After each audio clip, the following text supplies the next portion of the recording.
Welcome to DRTSPR show. This is Dr. Tangella Shiva Prasad Reddy alias Dr. TSPR. Namaste, Adab.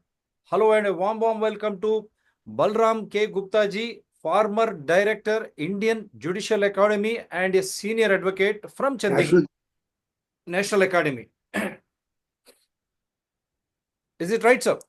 Former Director, National Judicial Academy and a senior advocate from Chandigarh. Namaskaram, sir. A warm welcome to you. The topic, it is just like a conversation part wherein we are going to discuss one nation, one election, how feasible it is, how constitutionally valid it is, and more so when you, me, and all those adult franchise, when they want to exercise, how good it will be to elect their choice of candidates or parties to govern them. They are all public servants, mind you. The Supreme Court was made it very clear. They are all public servants, whether it is Prime Minister, Chief Minister, or anyone. They are public servants because we have adopted a constitution by giving it to ourselves. So that means we are the constitution. We are not a banana republic. We are a republic. And to govern us in the welfare and other policy decision making in the name of development, wherein the governance should be in a transparent and accountable way. So for that, as we have business and employees and employers, here we are a representative democracy. That means we elect right from panchayat, municipalities, assemblies, we call legislatures, and then the Lok Sabha parliament. So legislature means it's a combination of assemblies and Lok Sabha for the sake of all the viewers. So we elect them, and we elect them through a process called electioneering, for which the 18 years adult franchise, those who attain the age of 18, who vote in such election to elect representatives to the Constituent Assembly or to the Parliament Lok Sabha. Now, all of a sudden, now we are not getting into any politics and all, because there is a discussion. We are going to discuss it, how good it is for an adult franchise just attaining 18 to go for both assembly and parliament, Lok Sabha. Will you have any idea? Then later on, they said even panchayats and municipalities, for which they need the concurrence of half of the state assemblies across India. Our expert will correct me. I am a novice like you. Love to hear him. First, I'll take a forward from him and then I'll show, or else if he's interested, I'll show straight away what has happened in the parliament. Shall I show it, or you will give a forward, sir, first? Just the way you want it. Yeah, you forward, sir, first yourself, because your esteemed experience is more important. When you wanted to play that law. Yeah, I'll play. You do that? Yeah, I'll play that also, so that it will be easy for the One Nation, One Poll bill sent to JPC after Lok Sabha e-vote. The One Nation, One Poll bill has been admitted in Lok Sabha, referred to a joint parliament committee or for review. In the first ever e-voting in parliament, 269 MPs supported the move while 198 MPs opposed it. And this is One Nation, One Election bill tabled in Lok Sabha. Law Minister Arjun Meghawal introduced the bill. Law Minister Arjun Meghawal tabled the bill for simultaneous polls in the Lok Sabha this month. The Constitution 129th Amendment Bill. Opposition MPs spoke up against the bill, stating it was a threat to democracy. The BJP states the opposition has no reasonable argument against the bill. Congress MP Manish Tiwari, I am going to play that before our esteemed. So this is One Nation, One Election justification holds no water. This is the committee which submitted its final report.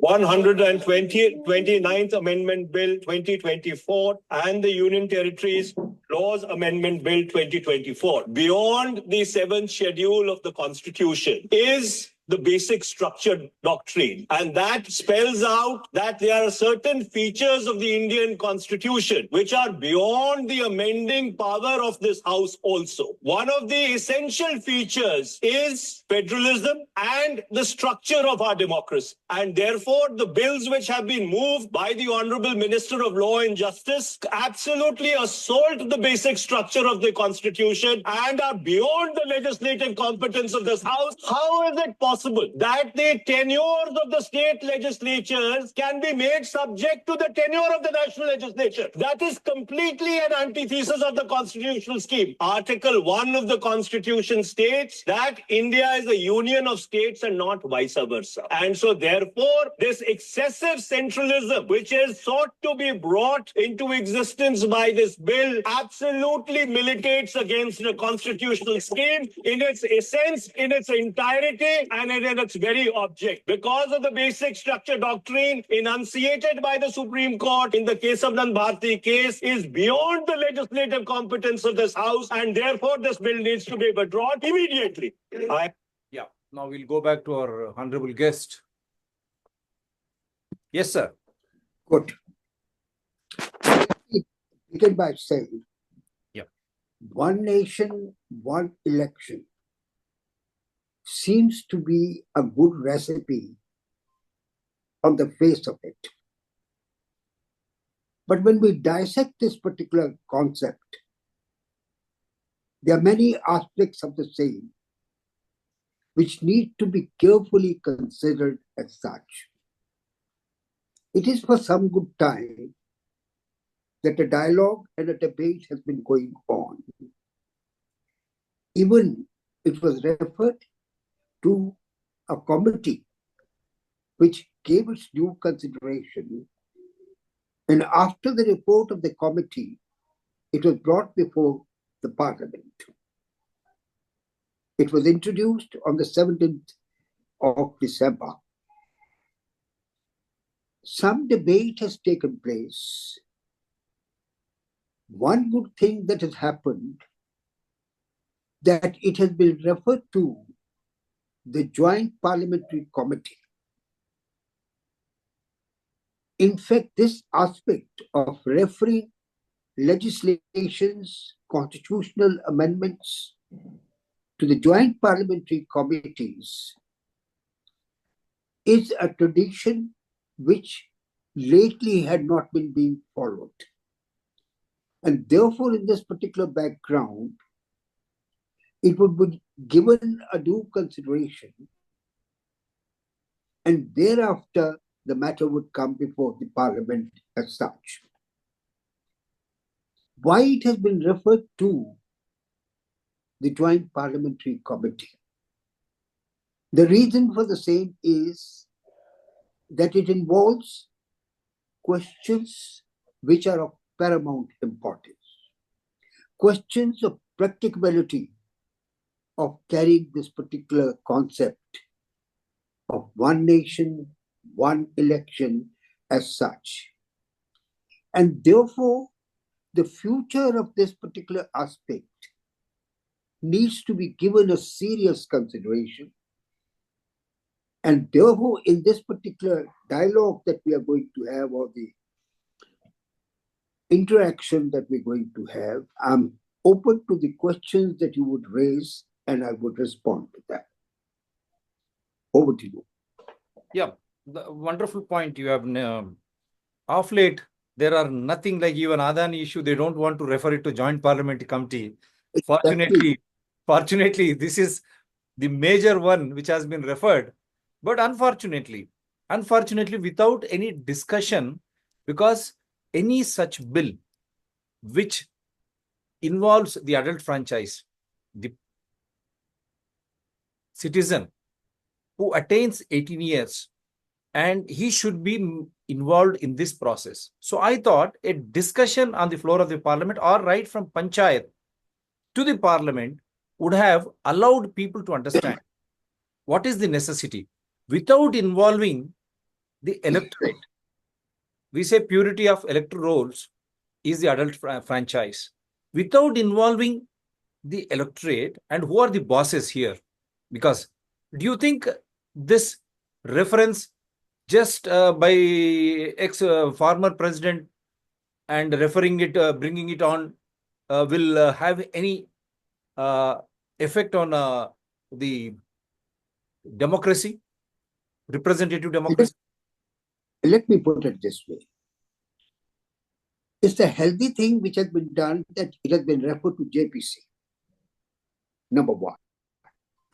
Now, before the JPC, it's a committee, 31 members, and from different parties for that matter as such.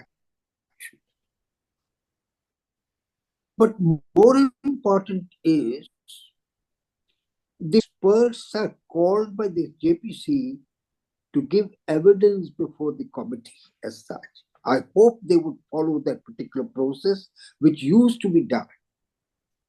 I'm concerned about that particular aspect.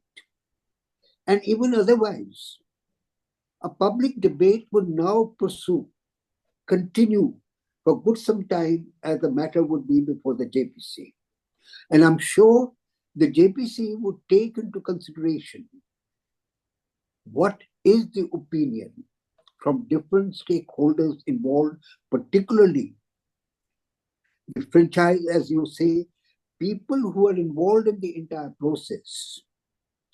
This would be an opportunity for the elected representatives of the people, as also the people to respond to the bills which have been brought before the parliament. And therefore, this is something which I commend, and hopefully good positive aspects would be taken into consideration, whether it is practically possible, feasible to be implemented or not. And therefore, there would be involvement of the people for whom we are really looking forward to this. But at the same time, this concept is filtered with so many problems, practical problems. And therefore, we need to look into those particular problems so that the due consideration could be given to those aspects as such. So I have two. The first thing is, Yeah, please. yes, Go ahead. you go ahead. Go ahead. Then you go ahead, sir. The first thing. The first thing which comes to my mind is, in the present situation, whether this constitutional amendment can go through or not. I'm looking at purely from a practical aspect of it, which is very important. For a constitutional amendment, 2/3 majority is required to pass that. There are 542 members of the Lok Sabha as such. And therefore, the 2/3 number comes to 362. And in that particular background, when the bill was presented, if I remember rightly, 260 votes to 262 and 198. Am I right? Or Yeah, 263, 198. 269, This was the 269 number. to 198. Right. 198. Now, whether the parliament would be able to muster this particular strength of 362 or not, I have my reservations in that particular context. That is number one. If they are going to manage the number, that would not be healthy for the democracy as such. And many things which would happen would not be healthy at all to my mind. Second thing is, half of the states need to approve such an amendment. Now, it may be said that it is not an item which is mentioned in Article 368, which requires the approval of half of the states. My response to that is, states' interest is paramount in this particular aspect. State assemblies are not subordinate to the parliament. And the approval of half of the states would be required. Whether that would happen or not is again a question mark to be seen in the future.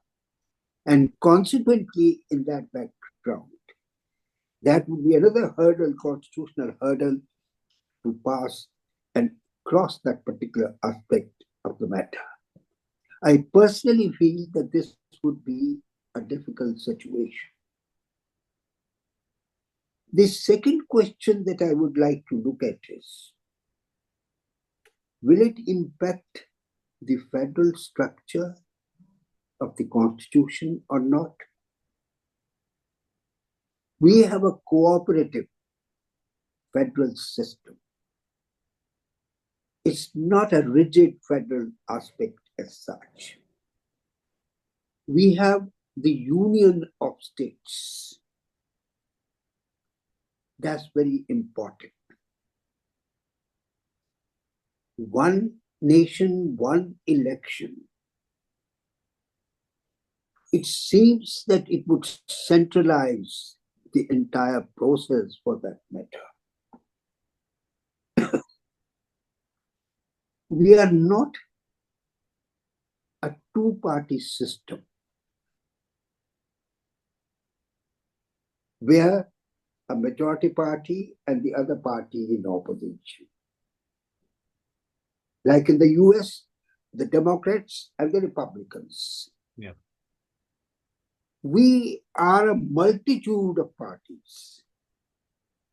Not only multi-party, it's a multitude of parties.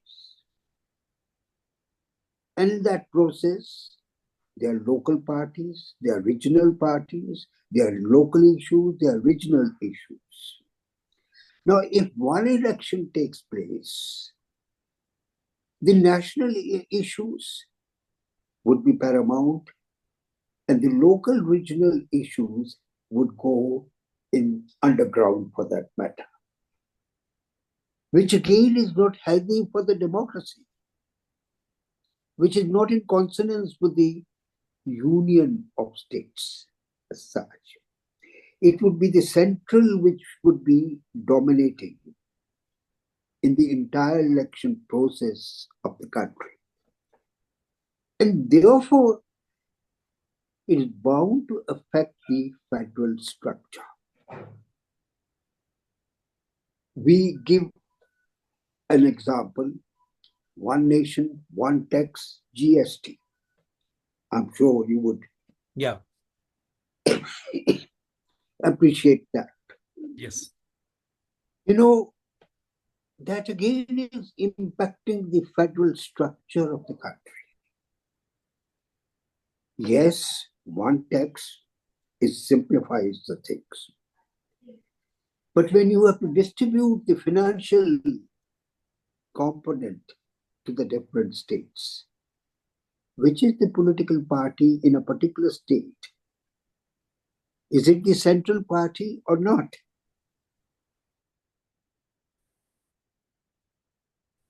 The same party or not makes to the states.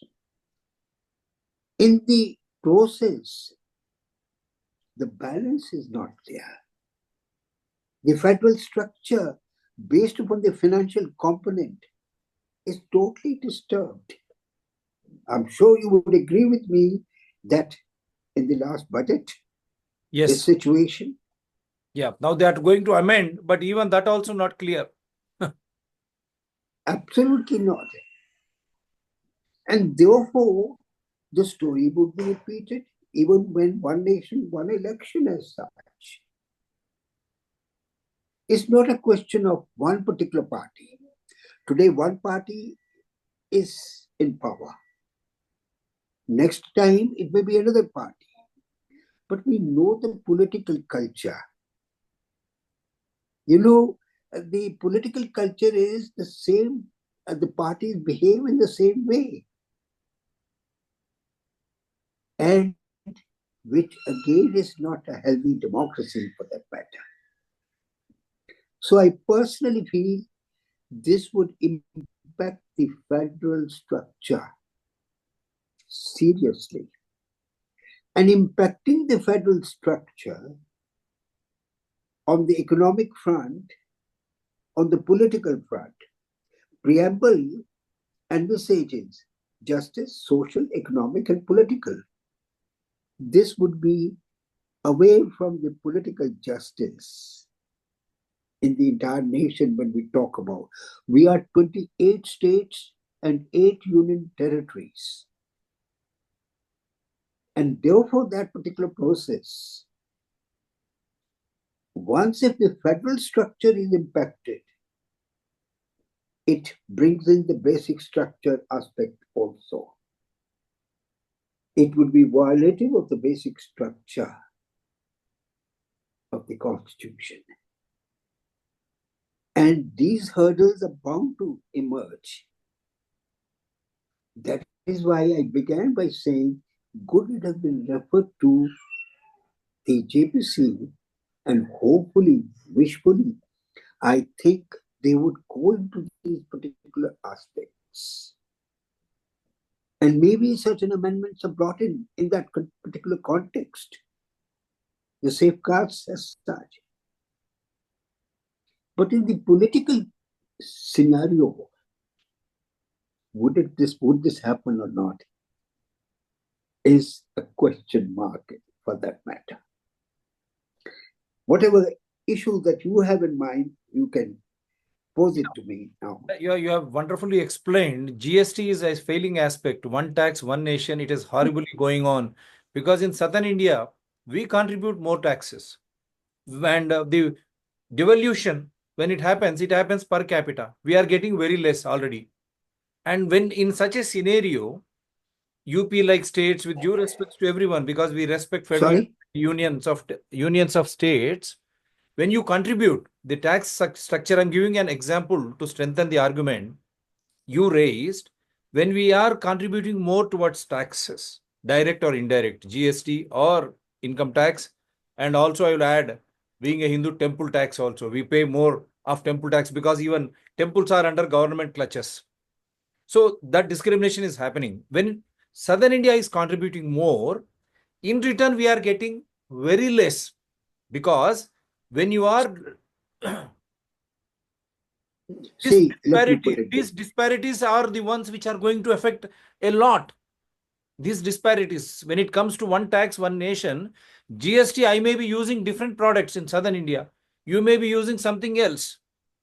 So the net problem is already the states and center are at warheads when it comes to the devolution of those taxes, the amounts which are carried through CGST and returned to the states.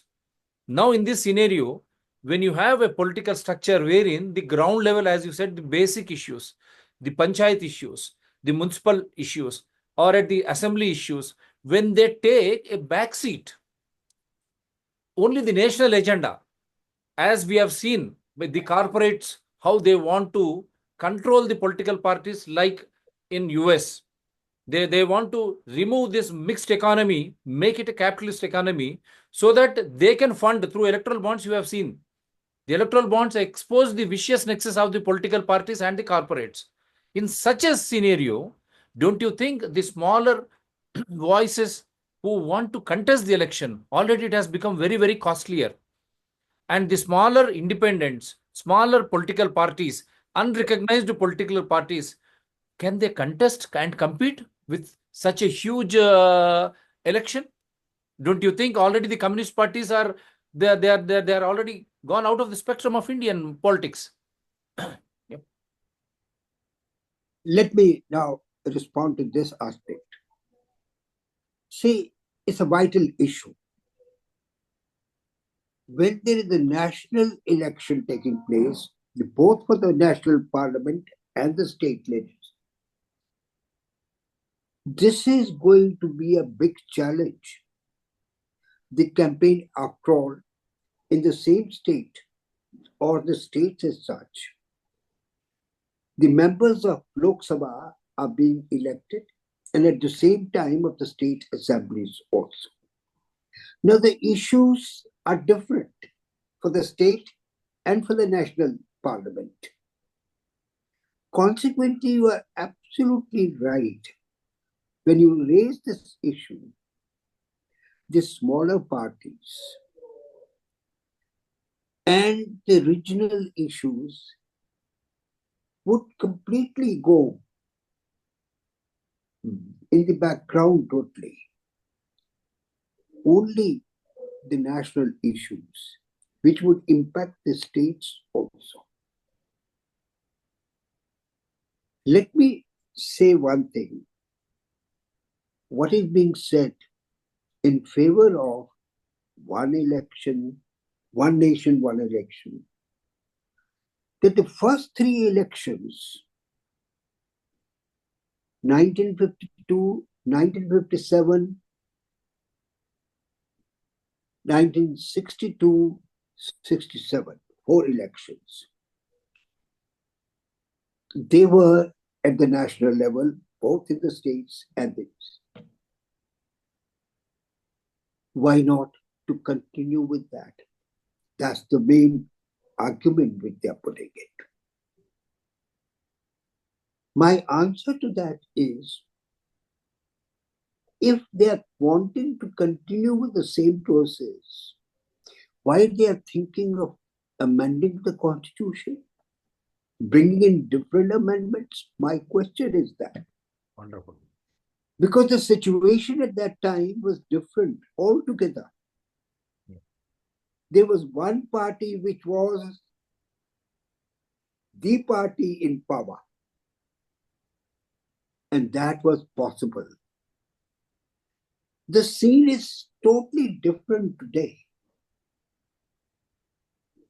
The only question that they have to answer, if that is the background, then why at all amending the constitution? Because the situation has now changed, totally as such. And whether that changed situation gives you the political environment to introduce this concept or not.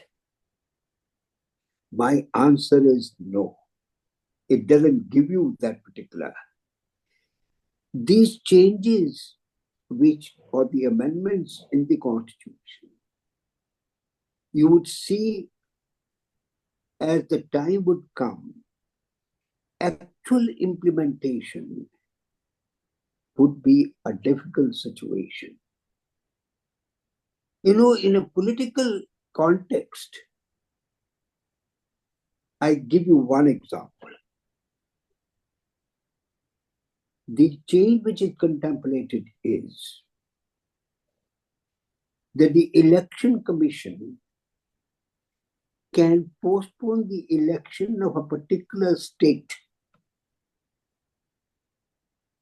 and hold the election on a later date. And the only thing which would pursue out of that would be that later date, they would be there only till the remaining residuary term of the Lok Sabha. It has to synchronize with the term of the Lok Sabha, which means, let's take an example. A state assembly is dissolved after 3 years and 2 months. Midterm elections have to take place. That midterm election itself would take some time, conducting the election as such. Therefore, the residuary time may be a year and a half which is left. Now you conduct the midterm election, make all the expenditure, everything goes in that particular process. For what? Only for a year and a half. Yes. Again, we have to Go for the elections with the Lok Sabha. So here again, you are spending more money, more effort. So we have 8 minutes time. Yeah, your point is very well taken. Now I ask you, because we have only precisely 7 minutes. The fundamental aspect is, after you have amended Election Commission of India commissioners' appointments, now wherein you brought Prime Minister and your subordinate cabinet minister along with opposition leader to elect, you have removed Chief Justice of India. Now, how independent the Election Commission of India is? When you do not have an Election Commission of India independent, now you are aiming for one nation, one election. That means you have a puppet Election Commission of India. You have seen an example, Maharashtra. Some villages are going for polls. They're stating that we have not voted. How is that so many votes a party has garnered? So in such a scenario, yes, Election let Commission me of India is not at all acting. So if we don't have independent Election Commission of India, there are no balances of checks and balances. Don't you think this is going to destroy the spirit of democracy or representative democracy altogether? Again, you find Rajas and Samanta Rajas ruling. see. Let me respond to this. The independence of the Election Commission is already under question mark.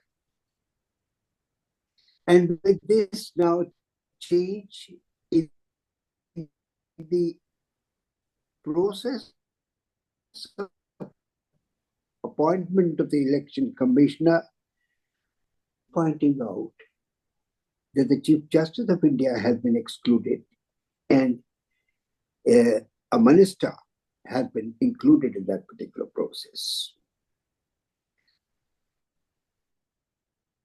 The question is not only this impact, go a step further in this particular amendment, which they have introduced now. Election Commission can advise the President of India to dissolve a particular assembly and hold the election on a later date as such. I mean, advising the President, and thereafter the notification would be. President of India, under the Indian Constitution, acts on the aid and advice of the Council of Ministers. Any particular matter regarding the election, you can't change the basic structure of the Constitution. Article 74 envisages a Council of Ministers headed by the Prime Minister to aid and advise the President of India, on whose advice President has to act. And now in election matters, will the President of India act on the aid and advice of the Election Commission? That is going against the basic structure of the Constitution. Not only the independence of the Election Commission, which is the very foundation as such, it goes into a domain which doesn't belong to the Election Commission as such. And therefore, in that particular context, after all, the government is in a dilemma. If the government advises the President with regard to an election matter, it would be deemed that the government is influencing the whole process as such. And therefore, this has to be resolved. It cannot go in this particular manner as they are contemplating in the present situation. This is a vital aspect. And the point that I'm raising of Article 74, aid and advice of the Council of Ministers, is integral to the basic structure of the Constitution. And therefore, in the present situation, this would be one of the challenges which the JPC has to address itself to respond to this kind of a situation. In this context, I would urge that we need to give a serious thought to it. Election Commission's appointment itself is so significant, and it is becoming as if it's an agent of the government for that matter. In a situation where one nation, one election, look at the challenge and the role which would be envisaged to be played by the Election Commission of India in that particular context. It would be a gigantic thing. Another thing in this very process which I would like to point out before we spill over the time as such which we have put in. 2 minutes we have. 2 minutes Sorry? we have. 2 minutes time we have, sir. No problem. I would put it this Yeah. way. See, when election for the entire country, the states and the parliament, look at the time which would be consumed in phases we are holding election. It would spread over what a long time for that matter. The model code of conduct during the entire period would paralyze any development activity in the country for that matter. How do you balance that? On the one hand, the time which is going to be consumed in this, and the enforcement of the model code of conduct. This is going to lead to a difficult situation. And you don't know, midterm elections in the state assemblies may be the same story Yes. as Yeah. earlier we have been witnessing as such. Yes. Where are we reaching? Yes. Where are we reaching? We will stop at that and we'll come back with another series with you. There are some other important issue, whether this is going to be a democratic setup altogether or Rajas and Samanta Raja setup, wherein people are made to be make-believe voters exercising their franchise to elect their representatives to assemblies